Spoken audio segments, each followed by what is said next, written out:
A highly requested video today, the Stryde Bike versus the Bowflex Velocore, or the battle of the variety bikes, the bikes that can be used in so many ways. Welcome to the channel that covers everything where health and technology meet.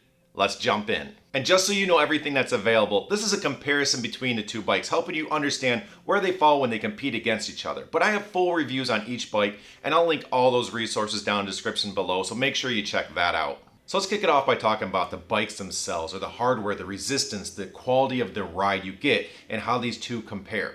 Now the first thing you need to realize is these are at very different price points. So you need to kind of treat the Velocore a little bit different than you do the Stryde because it is a lot more expensive. But with my time riding these two, here's what I've noticed.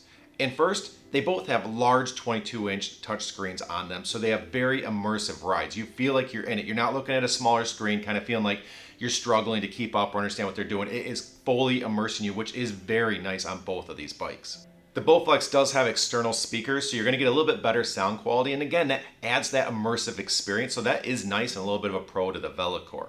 In regards to build quality, they've both been fantastic. They've held up to everything I've thrown at them. They've been good. They both function like they're brand new, so I have no complaints there, and I think you're going to be happy in either direction when you think about that.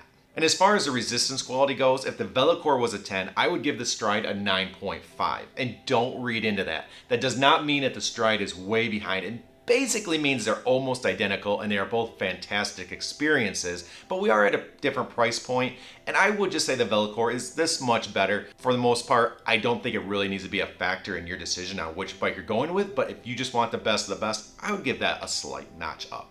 And as far as pedals go, you have the same on both bikes with SBD on one side and cages on the other, so you're going to have the same experience on either bike there. And then to wrap up this section, support. I don't always reach out to support depending on what I've had to do with the bikes, but in both these cases, I've talked to support for various issues, and I feel like they are both behind their bikes very well. I feel glad or feel good to be able to say that they both are there, and if you're going to have to reach out to them or if something does come up, I think they're going to treat you very good, and I've had good experience, so I wanted to share that with you because that's not always the case, and it is important when it comes to what you should buy. Honestly, with a difference in price point, I'm really impressed with how the Stryde compares or stacks up against the Velocore. Now, the one difference I would say is that the Velocore has lean mode, and that's something you're obviously not going to get with Stryde. So I think it's safe to say that if you look at that and go, oh my gosh, lean mode is for me, I absolutely love it, I want that, well then your decision's a lot easier. But short version, lean mode is very nice, but if you just say, that's not for me, these bikes stack up very, very close to each other. So now we're going to be moving on to the major categories and what separates these bikes and how I would make a decision on purchasing one or the other if I was in the market for one of these two. But first, if you could, please hit that like button. Huge assist for the channel, and I really, really appreciate it. And if you do decide to get one of these two bikes, I do have links in the description down below. And if you don't mind using those to support the channel, it really helps and helps me keep these videos coming, so I really appreciate it. So as far as the categories go and helping you decide between these two bikes, I think one of the absolute biggest ones is locked versus unlocked. And this goes right into what type of rider you are or how you want to use these bikes. And this is a huge decision as far as picking the right bike for you. With the Bowflex Velocore, it's a locked experience, meaning that when it boots up, and this is how most bikes are, so if it makes it sound like I'm being negative, like it's locked, you're limited, that is not at all what I'm saying. This is often a very good thing. And what I mean is when you turn it on, you're going to see what they've made available. You don't have to do anything. If they have improvements to make, they push updates. You turn it on, it does it, and you got those new features. You don't have to do anything. It is a turn it on and go experience. And it still has a lot of functionality. We're going to be talking about that in just a minute. So it's not like you're limited and you can't do much with this bike. It is still a very feature-rich bike. But if you say, oh, I want to do this or I want to do that, I want to be able to get to that, you're not going to be able to. It is what they've made available, which brings an ease to using the bike because you don't ever have to worry about doing something. It is always going to be just what they've made available, and that is nice, that turn it on and go experience.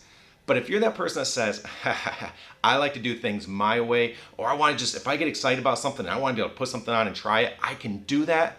That is where the Stryde Bike shines. It is an unlocked platform. So they still have their Stryde interface. You can still get into their content and do all that Stryde content, which is great, and you should most definitely take advantage of that. But if you also want to load other things or do things your way, whether that's loading YouTube, streaming services, other workout platforms, there are just so many things you can put on this bike. Try out, find out what you like, and kind of customize the experience to exactly what you want to do.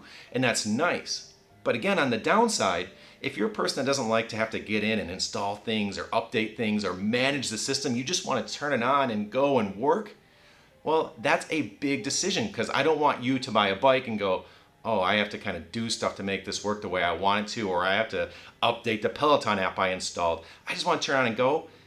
You need to know which bike to buy. So locked versus unlocked. Both great options. Just important to know which type of person or type of rider or user you are. Editor Travis jumping in real quick here to talk about today's sponsor, Skillshare. An online learning community with thousands of inspiring classes for creators. Explore new skills, deepen existing passions, and get lost in creativity. It's curated specifically for learning, meaning there are no ads, and they're always launching new premium classes so you can stay focused and follow wherever your creativity takes you. So obviously I'm a channel that covers home gym equipment, fitness, health, and overall well-being.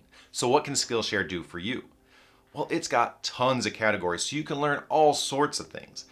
But something that I've really been tying to lately is healthy eating. And Skillshare has so many options that will show you how to cook fancy meals, quick meals, meal prep, and just do things that are going to allow you to eat healthy and do things that are new and work for you and keep things interesting so you can meet your health goals. And lucky for you, the first 1,000 people who use the link in my description will receive a 1-month free trial to Skillshare Premium. All right, let's get back to the video. Another important deciding factor is the cost. With the Stryde, you're going to save a lot of money up front as far as the cost to buy the bike. But from there, you also have a lot of flexibility with the monthly fee that you can pay. All other bikes, they're going to have a number. They're going to say it costs this much to use it every month. And if you don't pay that, the bike is really no longer what it's advertised for. It's really not worth buying that bike unless you plan to pay that subscription fee. But with the Stryde bike, they have a Stryde platform and it's great and you should take advantage of it.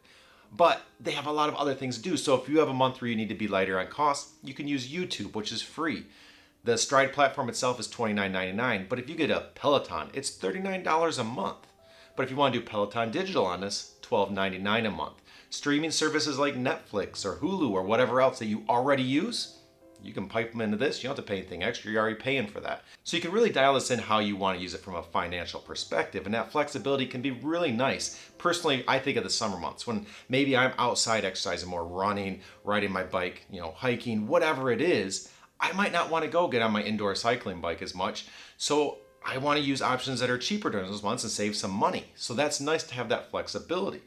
Now, the nice thing I will say about the Velocore is compared to a lot of other bikes, it's not that expensive. Their Journey platform, which is what makes everything available, and again, you really kind of need to have that because without it, the bike isn't what it's advertised for. It just doesn't have all those features, the bells and whistles that make it what it is. But the cost is only $19.99 a month. So when I think of SoulCycle or Peloton or some of the ones that monthly fee is getting up there, and it's a lot to manage, $19.99 is really not that bad. So they both offer good prices.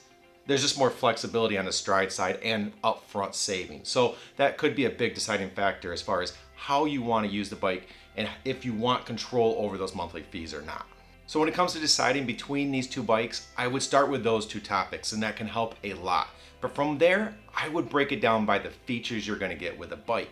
And I would start with the Velocore because that is the locked platform that we talked about. So you know exactly what you're going to get. You're going to get those studio rides, you're going to get scenic rides, you're going to get AI trainers, you're going to get Peloton and Zwift integration if you use a separate device. So you have to understand, it still ties into the Velocore, but you need to have that tablet down below that's going to broadcast that content and still utilizes the Velocore system as far as cadence and resistance and things like that, but it's not that all integrated experience like you might get on a Stryde. So make sure you understand what you're getting there. You're also going to get the ability to use some streaming services, and then obviously you're going to have that lean mode if that's the function that you would really like. And so you need to look at all those features and really ask yourself, would I be satisfied with that? Would I be content with that and knowing that's the bike I'm going to get? In a lot of cases, that is going to be a yes. Just like with a Peloton, you know what you're going to get, but so many people are thoroughly happy with it. And I think the Velocore is just like that. It is a fantastic bike. But if you look at that and you just go, I want more. I want flexibility. I want to change things up.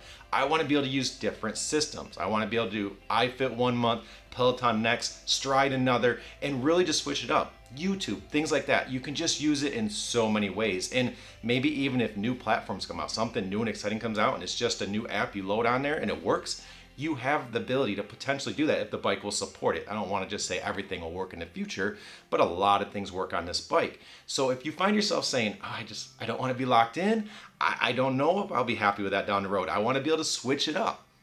Well, that's where you might want to look at the Stryde bike because that's where it shines. And that's by all means something you should definitely utilize on the bike.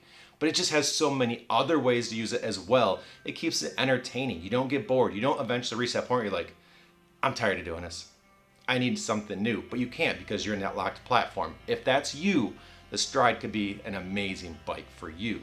And I hope this video is helping you out. And I want to wrap it up by saying, if you are stressing about which bike to get, and you're just like, I don't want to make the wrong decision. It's a big financial investment. I don't want to mess this up. I don't want to have regrets or feel like I picked the lesser bike. I'm going to tell you, honestly, these are two of my favorite options out of all the bikes I've tested. I think they are both outstanding. They obviously have different features and functionality, so pick the one that kind of talks to you. But at the end of the day, they are great bikes. They are both going to be great. So whatever you pick, you've made the right decision. And just be happy with what you got because it'll be a very, very good bike. All right, don't forget to like the video, subscribe to stay on top of everything where health and technology meet. And until next time, here's to a healthier you, and have a good one.